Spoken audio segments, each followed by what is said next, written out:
Olá, boa tarde, turma do quarto ano, tudo bem com vocês, meus amores? Espero muito que sim. Hoje, terça-feira, tá? Mais um dia, com a graça do nosso Senhor Jesus Cristo, vamos iniciar nossa aula de história e nós vamos falar hoje sobre as capitanias hereditárias. Então, eu convido vocês a pegarem o livro de vocês e abrirem lá na página 105. Vamos lá? Capitanias hereditárias. O rei de Portugal precisava ocupar e colonizar o Brasil, mas isso custava muito caro e a coroa portuguesa estava sem recursos financeiros para bancar a colonização das terras brasileiras. Assim, no ano de 1534, criou-se um sistema de colonização que não exigia gastar dinheiro. O Brasil foi dividido em 15 grandes lotes, tá?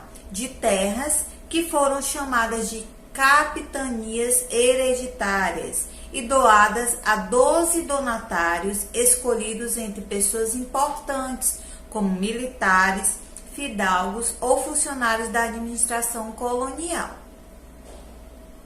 que se encarregariam de garantir a posse das terras e explorá-las, pagando a Portugal parte dos lucros obtidos. Os donatários teriam de usar seus próprios recursos no desenvolvimento de suas capitanias. Ou seja, no ano de 1534, como a tia leu aí, aconteceu a divisão das capitanias hereditárias.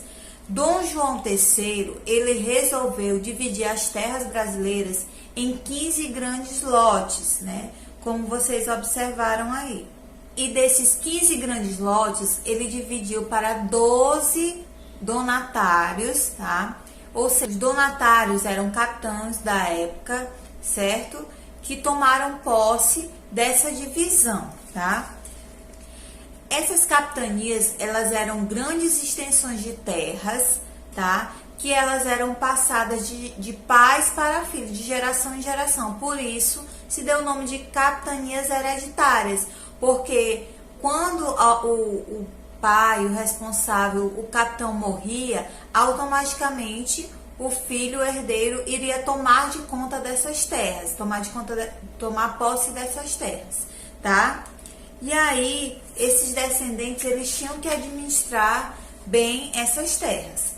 Lá na página 106, vocês podem observar um mapa com essa divisão das capitanias hereditárias, tá? Onde tem aí o Tratado de Tordesilhas, vocês lembram que é uma linha imaginária que divide a Espanha e Portugal, tá? E aí, nós temos aí o Oceano Atlântico, no qual tem o Maranhão, como primeiro e segundo lote. Nós temos o Ceará, Rio Grande, Itamaracá, Pernambuco, Baía de Todos os Santos, Ilhéus, Porto Seguro, Espírito Santo, São Tomé, São Vicente, Santo Amaro, São Vicente Lote 2 e Santana, tá? Que foi essa divisão para os donatários, certo? Os capitães da época, os donatários. Esse sistema de capitanias hereditárias fracassou, não conseguiu prosperar. Muitos donatários não se interessaram pelas terras que receberam e outros não tinham recursos suficientes para colonizar. Suas capitanias, que sofriam ataques indígenas, francesas e corsários ingleses. Porém, duas capitanias se desenvolveram. São Vicente, cujo donatário era Martim Afonso de Souza, e Pernambuco, cujo donatário era Duarte Coelho. São Vicente prosperou devido ao cultivo da cana-de-açúcar, a criação do gado. Pernambuco conseguiu desenvolver por causa da plantação da cana-de-açúcar, pois o seu solo, chamado de massapé, presente no litoral nordestino, era excelente para a agricultura. Devido à falta de recursos da capitania, o rei de Portugal decidiu participar do processo de colonização. para isso, criou no Brasil um governo geral que tinha como objetivo dar assistência a todas as capitanias em nome do governo português, certo? Então, por que era necessário dividir aí, como está no mapa, no livro de vocês, essas capitanias? Porque o Brasil, ele tinha grande extensão do território, era imenso, né, a terra brasileira, e também eles tinham que dividir por conta dos recursos que eram limitados à coroa portuguesa, certo? E isso dificultava, tá, que eles pudessem trazer benefícios para o Brasil, dificultava, vamos dizer assim, o comércio, tá, do Brasil, inclusive das especiarias, que era o principal comércio da época, tá? Além disso também, crianças, tinham 2 documentos que faziam com que os donatários eles pudessem cumprir com as suas obrigações.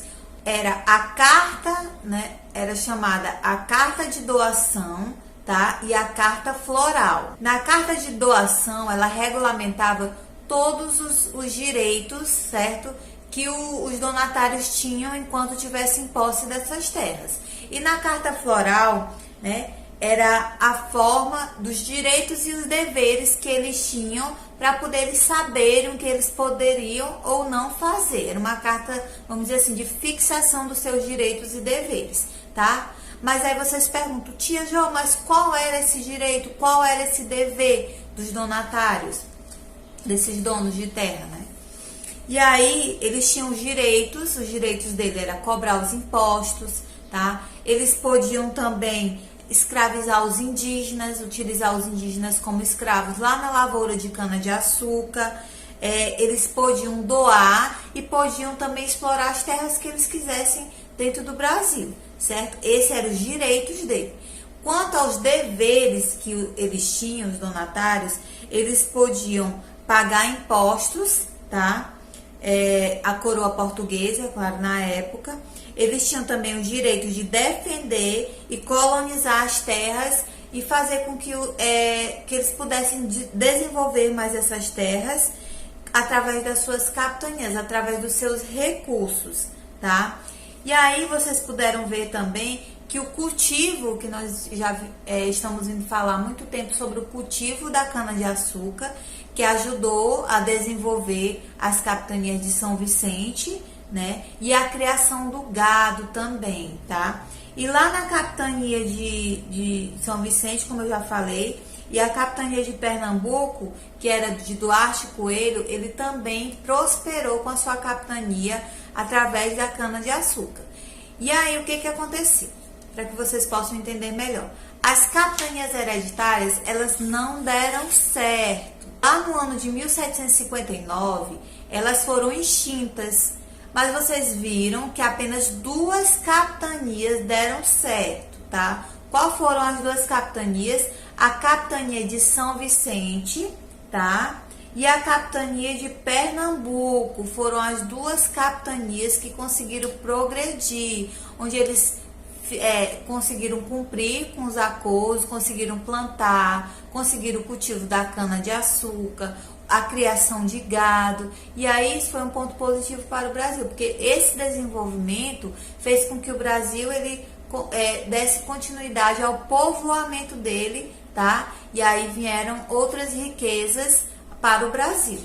Como o rei de Portugal na época, Dom João III, ele não conseguiu essa implantação das capitanias hereditárias, como a tia disse, apenas 2 deram certo, foi que ele pensou, ele criou, tá? Ele teve uma nova ideia. Essa ideia tinha como objetivo dar continuidade às 2 capitanias hereditárias existentes, como se ele fosse assim apoiar essas capitanias hereditárias, certo? E aí ele queria dar uma assistência a essas novas capitanias hereditárias, que é o que nós vamos ver na próxima aula, tá bom? Então, as capitanias hereditárias foram isso. Era uma divisão, tá, de terras de 15 lotes, no qual o rei de Portugal, Dom João III, dividiu para donatários, para que eles pudessem tomar de conta. Porém, nós vimos que essas capitanias hereditárias, elas não cresceram, elas não desenvolveram. Apenas 2 capitanias hereditárias se desenvolveram, certo? E, além disso, as capitanias hereditárias também elas eram passadas de pai para filho. Lembrando que apenas 2 se desenvolveram, certo? Espero que vocês tenham compreendido, espero que vocês tenham gostado da nossa aula de hoje, onde falamos sobre as capitanias hereditárias. Um super beijo, fiquem com Deus e até nossa próxima aula. Tchau!